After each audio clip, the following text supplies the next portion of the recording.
horário ficou tudo lindo, de manhã cedinho, tudo kkk na fé, fé, fé. O bubulim,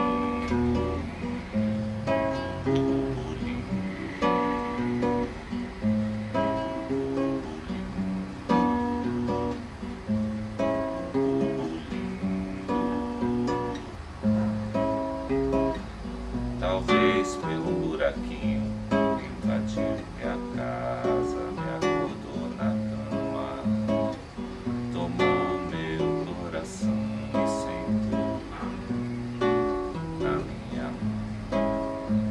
Talvez pelo buraquinho invadiu minha casa, me acordou na cama, tomou meu coração e sentou.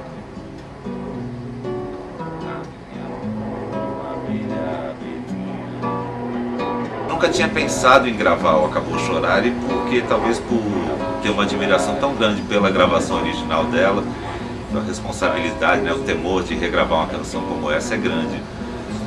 Mas aí quando eu comecei a fazer esse disco qualquer, ele tinha um ambiente, eu acho, muito próximo do que é essa canção, assim. Eu acho que ela veio muito em função da sonoridade que eu estava buscando para esse disco.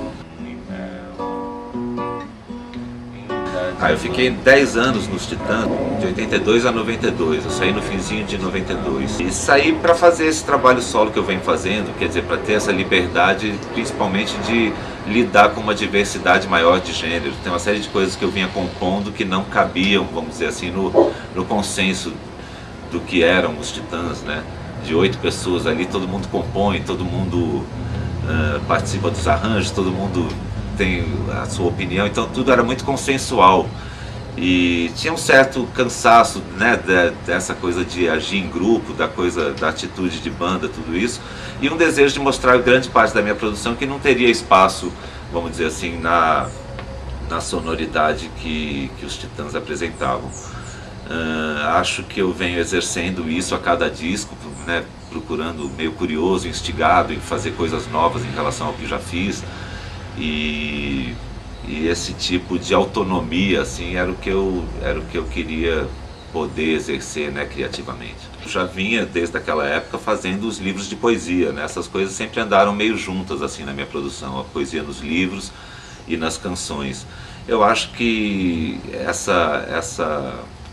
esse trânsito entre as linguagens vem se tornando cada vez mais comum. A gente já tinha isso, o Vinícius, por exemplo, talvez tenha sido o primeiro caso de um poeta de livros que migrou para as canções, né, e passou a exercer essas duas atividades paralelamente.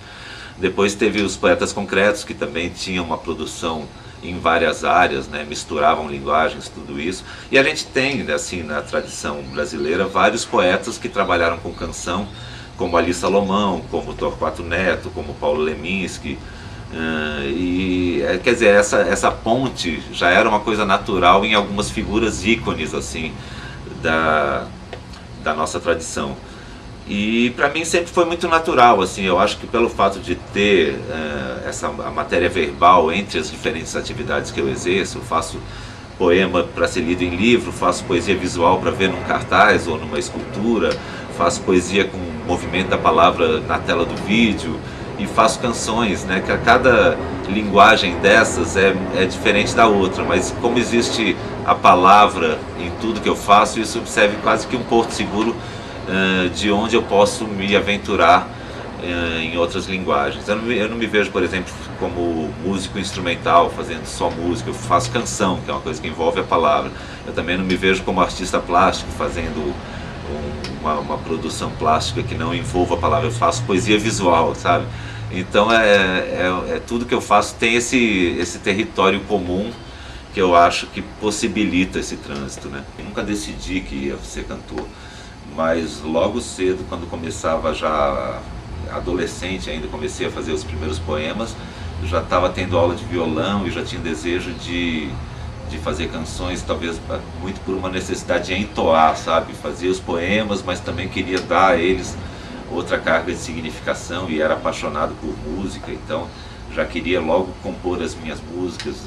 Engraçado que eu nunca tive assim o desejo de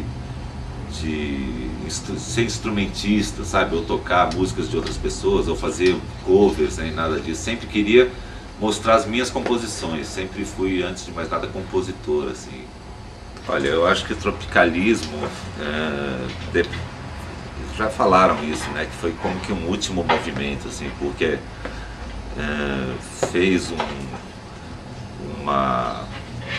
tinha ali uma postura de lidar com a cultura brasileira, né?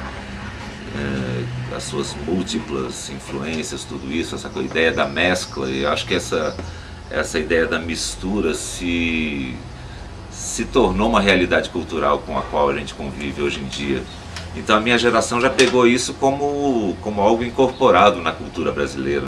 A gente, por exemplo, não tem que conquistar mais esse terreno, assim, eles tiveram que se debater com uma série de coisas. Tinha passeata contra a guitarra elétrica, tinha um monte de preconceito entre a mistura de rock com samba, essa coisa toda. A gente já chegou com esse terreno conquistado, pra gente já é um a priori do qual a gente parte para criar, não é uma conquista, não tem mais esse tipo de conquista. Eu acho que a matéria-prima que a gente convive já cotidianamente já traz incorporada a proposta de mistura que a Tropicália meio que abriu, né, como caminho. Pois é, eu estava falando essa coisa da ausência de movimentos. Eu não acho que o rock nos anos 80 tenha sido um movimento, assim, porque as bandas eram muito diferentes, o som de cada uma era muito diferente das outras. Eu acho que ali era uma movimentação muito mais de mercado, de mídia, de ter se criado um ambiente, né, favorável ao rock. Também não era nenhuma novidade, porque o rock no Brasil existia desde os anos 60, os tropicalistas faziam rock and roll, a Jovem Guarda, o Raul Seixas, a Rita Lee, os Mutantes, né? Uma série de coisas já tinham acontecido como rock, só que era sempre um pouco marginalizado, e de repente se tornou um gênero hegemônico, né, vamos dizer assim. Mas já era um rock, a gente com os Titãs, por exemplo, já era um rock híbrido, né? Porque a gente fazia rock, mas fazia reggae, fazia funk, tinha uma influência do tipo de composição da tradição de canção popular brasileira também, que era uma coisa que a gente escutava e curtia. Então, eu não vejo como um movimento, mas eu acho que pela primeira vez teve isso, do rock se tornar uma coisa massiva, né? De grande público e de um espaço de mídia que nunca tinha tido anteriormente. E a gente se aproveitou disso, claro, para mostrar a cara, assim como várias bandas que surgiram nessa época. Se meu amor me deixar, eu não posso me queixar. Vou sofrendo sem dizer nada a ninguém. A razão dá-se a quem tem, a razão dá-se a quem